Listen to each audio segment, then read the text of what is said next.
Let's begin with a couple of DC stories. Things are going swimmingly over there for DC, Warner Brothers, and all companies involved. So yesterday, we literally did a segment where I was going over a report in the New York frickin' Post, pretty reliable tabloid. I'm pretty sure, wasn't that invented by either Alexander Hamilton or one of the other founding fathers? Regardless, we talked about a report yesterday that suggested Netflix is not only a serious contender for this bid, but that insiders inside of Warner Brothers had described it as a coin flip, a 50-50% chance. I missed this in the segment yesterday, but Polymarket, which I'm sure a lot of you are aware of what Polymarket is, it's like an odds-creating aggregate where you can bet on all sorts of outcomes, which is a big thing these days. Well, Polymarket yesterday apparently had put Netflix into the lead as far as the probability of who would get this bid. I missed that shit. That is wild, right? That's pretty crazy. So in the wake of that happening yesterday, some other really interesting stuff happened. And it's just like more of the same in the sense that it's just fucking chaos. And the knives are out. And as I've talked about before, because there's so much money on the line and because it's such a big, brand or asset or whatever, right? Brother, lines are being crossed. People are doing all sorts of crazy stuff. It is truly one for the ages, okay? But this is a bit here that's quite interesting. Then I want to talk about how even if Paramount gets it, they might fire Gunn. That's another thing. Hey, appreciate you, Parker Thwips. Much love, brother. The game looks great. So this is fresh off of the presses this morning. Paramount is accusing Warner Brothers of conducting an unfair bidding war to buy the studio. Paramount letter says Warner Brothers is favoring Netflix. That's crazy. That echoes the reporting that we went over yesterday that came out of the New York Post. Oh my goodness gracious. Great Aunt Marie, this is wild. So they're basically saying that shit is real. Paramount suspects Zaslav is against a merger with Paramount. So Paramount is literally using legal action to try to, I think, get it revealed that Warner Brothers is conducting a weird, unfair bidding war. And I think essentially what this will probably boil down to is this bidding war that we all know Zaslav is trying to do. And the fact that, we've called this for weeks and weeks and weeks. Some of these stories are not real. They're only meant to drive up the price. Zaslav only cares about getting to that $30 price point. And that's because he has a deal at that strike point. He has like a huge compensation package of like $500 million. So, look, 500 millies, that's a lot of millies. So totally get it. He's very much incentivized to do that. Paramount is now suggesting that the moves being made, and maybe even these conversations with Sarandon and the Netflix people, is unfair? What does that even mean, dude? I don't even know what that means. But maybe it's like they could potentially prove that there's no, actual principled thing going on for the shareholders and for a fair stock price, and there's some kind of market manipulation. The SEC could get involved or something like that. So maybe that's what the claim is. I'm not really sure, but it's just one more wild addition. I think that regardless of the minutia of how this plays out, the reality is we did hear reporting in the Hollywood trades that the Ellisons are planning plan Bs and maybe even plan Cs. They had maybe hostile takeover plans. They had all sorts of plans. I've even heard that it's possible that if Netflix gets it, they're going to launch some kind of full investigation into Netflix or something. There's some wild shit being said out there, okay? So I guess the plot kind of thickens and maybe things are getting ugly, or maybe this is just more of the same and more of the tactics and trying to drive the price up and then drive the price down. I'm not really sure, but it is wild nonetheless. The other thing that came out, and this came out from Puck News, and I consider Puck News to be pretty reliable. I think Matthew Bellany, remember, he scooped KK's retirement, and she was so mad she used this corporate stooge lapdog homie to basically admonish Bellany, say he was not right, and then also yet say that she is planning on retiring, right? So she kind of proves his point. I remember a lot of people had that take afterwards. They were like, that was a gross situation. But that, to me, is one of the examples of Matt being on the ball. I think he's actually pretty good. And so he put out on Puck News a pretty interesting statement. And in fact, let me see, dude, I'll pull this shit up for you because it is It is a wild one to hear, brother. Like, let me just tell you that. This is another thing I clearly did not expect to happen, okay? Here, I'll just read the actual line, and then we'll go up to that, okay? Okay, this is crazy. Can you see this okay, guys? Let me make sure. Okay, I just want you to be able to see it, okay? Okay. It appears, this is very important, lean in. It appears that early planning is already in place when and if the Ellisons lock up Warner Bros. Discovery. According to a knowledgeable source, Paramount has been crushing lately on writer-director Zach Krieger, red hot after August's Weapons grossed $268 million worldwide on a budget of about $40 million. Josh Greenstein, the co-chair of Paramount Pictures, recently trekked to Prague to court Krieger, who is trying to concentrate on his Resident Evil reboot for Sony. I'm told Krieger discussed with Greenstein his desire to write and direct a movie set in a particular corner of the DC universe.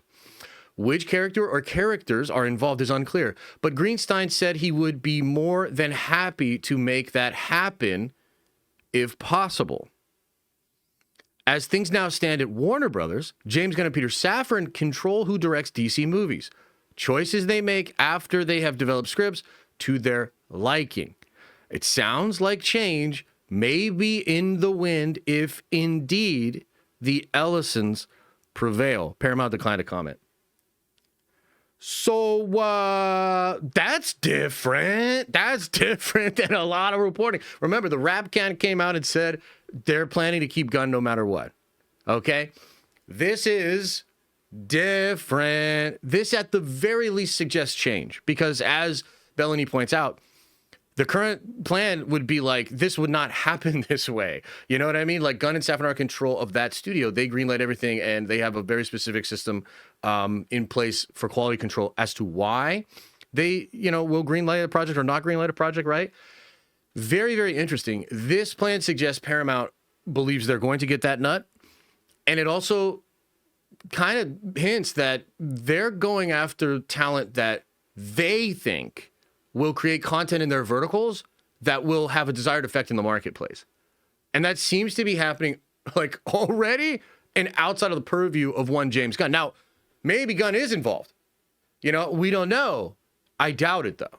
Okay. And so for the very first time, at least in my opinion, for the very first time, like you're starting to actually see that even Paramount might tear this thing apart.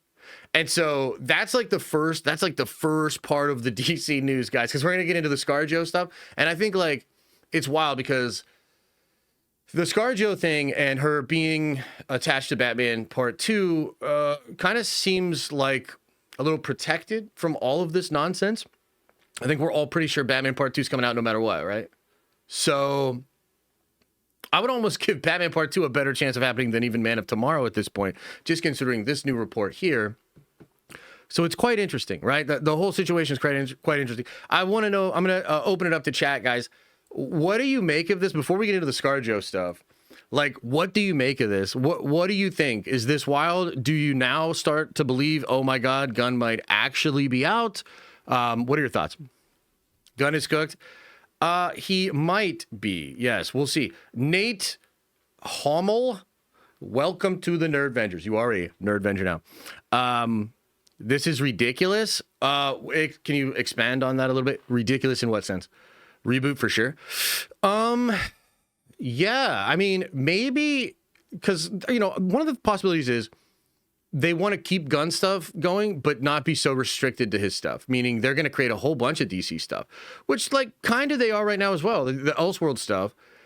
The difference is like, so when Matt signed his contract and came over, which by the way, do people remember that Matt was potentially writing the Affleck movie and then like kind of played hardball, things got stalled. And then when he eventually did sign on, like, I think he was pretty explicit in like the control that he would have, which is partially the problem Gunn is facing now with not being able to get Pattinson. But the point I'm making is when he comes in, it is under the DeLuca and Abdi regime. And Gunn comes in and then has total control of DC Studios. But you see, that is why Matt's stuff cannot be altered by Gunn in any shape, way, or form. That's actually why there were so many reports of folks that had read the script before James Gunn. And Gunn is trying to act like he's reading the script to give notes. He even said that there's like, it needs work or something. It's so weird. As far as I understand it, the only way that would happen is like if Matt wanted notes from Gunn, the whole project does not fall under the purview of DC Studios. It is a DeLuca and Abney project. It is a Warner Brothers Pictures thing, right? So the question is like, are the Ellisons just simply trying to restore that? And they're like, dude, Gunn, do your thing, cook, like build your universe. But also, we're going to find dope talent and allow them to cook dope DC stories. And again, there is a possibility that maybe Gunn is on board with the whole thing. We just don't know. But wow, what an interesting turn of events, huh? Nah, DC needs to put the pressure on Marvel. It's best for both. I don't know what that means, but you mean like to make both? This is why DC won't catch up to Marvel. They can't even solidify a base, just reboot after reboot. Yeah, for sure. That is certainly a part of the problem. Yes, but I think the question is, and this is a question that like people at Paramount should be asking themselves. Yes, that is true. But is this current version of the DC universe really going to compete with Marvel over the next couple of years? And I would argue no. That's what I said yesterday. I still believe that. Maybe this project added to the thing can help. But again, if your Elseworlds are better than your main universe, like what are you really doing? You know? I don't think at this stage as much I like ScarJo, it wouldn't make any difference with Batman Part 2. Okay, that's a take.